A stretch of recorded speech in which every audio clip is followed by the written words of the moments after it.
بسم اللہ الرحمن الرحیم السلام علیکم ورحمۃ اللہ وبرکاتہ جزا اللہ عنا محمد اللہ وآلہ۔ میرے ناظرین، امید ہے آپ خیریت سے ہوں گے۔ اللہ تعالیٰ شانہ آپ کو خوش و خرم رکھے۔ میری کوشش یہ ہوتی ہے کہ حضرت امام مہدی علیہ رضوان کے بارے میں اور اسی طرح دجال کے بارے میں احادیث میں جو کہا گیا میں آپ کے ساتھ شیئر کروں، اور ساتھ ساتھ میری یہ بھی کوشش ہوتی ہے کہ جو جھوٹے لوگ بونگیاں مارتے ہیں، لوگوں کو گمراہ کرنے کی کوشش کرتے ہیں، ان کے بارے میں آپ سے ویڈیو بنا کے شیئر کروں اور ان کا تعاقب کیا جائے۔ یہ شخص کون ہے؟ اب اس کی نئی بونگیاں سنیں، ہوشیار رہیں۔ گرگٹ کی طرح یہ بندہ رنگ بدلتا ہے۔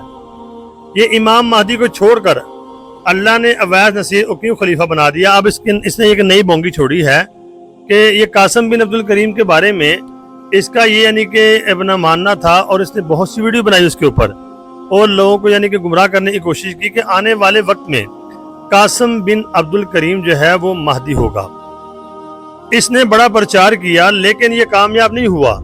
جس کے بارے میں یہ خود کہتا تھا، قاسم بن عبد الکریم کے بارے میں، اس نے سوشل میڈیا کے اوپر بیان دیا آ کر اور کہا کہ بھائی میں یہ جو مجھے اویس نصیر مہدی بناتا ہے، اس سے میرا کوئی تعلق نہیں ہے۔ تو اس کی جو ساری پلاننگ تھی وہ وہیں کی وہیں دھری رہ گئی۔ تو اب اس نے کیا کیا؟ آپ کو یاد ہوگا، اس نے ایک دفعہ کہا تھا کہ پاکستان کے اوپر فلاں تاریخ کو حملہ ہو جائے گا، یا نواز شریف جو ہے اس کو یعنی کہ مار دیا جائے گا۔ تو اس میں بھی یہ بندہ جھوٹا نکلا۔ تو اس نے پاکستان کے بارے میں بڑی پیشن گوئیاں کی، لیکن کوئی بھی پیشن گوئی اس کی یعنی کہ تکا لگا نہیں ہے۔ تو اب اس نے ایک نیا سوچا چھوڑ دیا ہے اور لوگوں کو گمراہ کرنے کی کوشش کر رہا ہے۔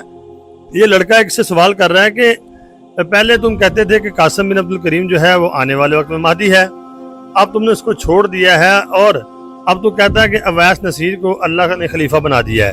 اب یہ کہہ رہا ہے کہ مجھے اللہ نے خلیفہ بنایا ہے، یعنی مجھے خلیفہ بننے کے لیے چن لیا ہے اللہ تعالیٰ نے۔ اب یہ نیا سوچا اس نے چھوڑ دیا ہے۔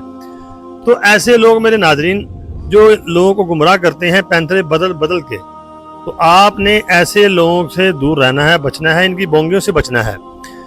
اس کے دماغ کا اندازہ یہاں سے لگا لیں۔ ایک دفعہ ایک اس کا انٹرویو میں دیکھ رہا تھا، ایک بندے نے اس سے انٹرویو کیا اور کہا کہ آپ کہتے ہیں کہ قاسم بن عبد الکریم جو ہے آنے والے وقت میں مہدی ہے، کہ جو بھی آپ دعوے کرتے ہیں، کوئی بھی آپ کا دعویٰ اس کو سچا نہیں مانتا، تو کوئی ماننے کے لیے تیار نہیں ہے۔ تو یہ آگے سے ہنسا اور اس نے کہا کہ بھائی بات یہ ہے، میری بات تو میرے گھر والے نہیں مانتے۔ خود اس نے کہا کہ میری جو باتیں ہیں، میری باتوں کا یقین میرے گھر والے نہیں کرتے، تو وہ نہیں مانتے تو باقی کیا مانیں گے؟ تو اس بات سے آپ اس کا اندازہ لگا سکتے ہیں اس کا دماغ کس طرح کا ہے۔ تو لوگوں کو اب یہ گمراہ کر رہا ہے۔ اگلی بات جو اس نے چھوڑی ہے، یہ کہتا ہے میں خلیفہ ہوں، اللہ نے مجھے خلیفہ چن لیا ہے۔ قاسم بن عبد الکریم نے اس سے لا تعلق کا اظہار کر لیا، حالانکہ وہ بھی ٹھیک نہیں ہے، وہ کون سا مہدی ہے؟ وہ بھی یعنی اس کے ماننے والے بھی اس کو مہدی بنا بنا کر پیش کر رہے ہیں۔ تو لیکن یہ جو بندہ ہے، اس کو یعنی کہ کوئی بات نہیں ملتی۔ اب اس نے نئی بات چھوڑ دی ہے کہ مجھے اللہ نے خلیفہ بنایا ہے۔ تو ایسے لوگوں سے ہمیں ہوشیار رہنا چاہیے۔ اللہ سے دعا کریں اللہ رب العالمین ہمیں ہر قسم کے فتنوں سے محفوظ فرمائے۔ تو میرے ناظرین، اپنے آپ کو چوکنا رکھیں اور اللہ تعالیٰ سے دعا کرتے رہا کریں۔ اللہ تعالیٰ ہم سب کا حامی و ناصر ہو۔ السلام علیکم۔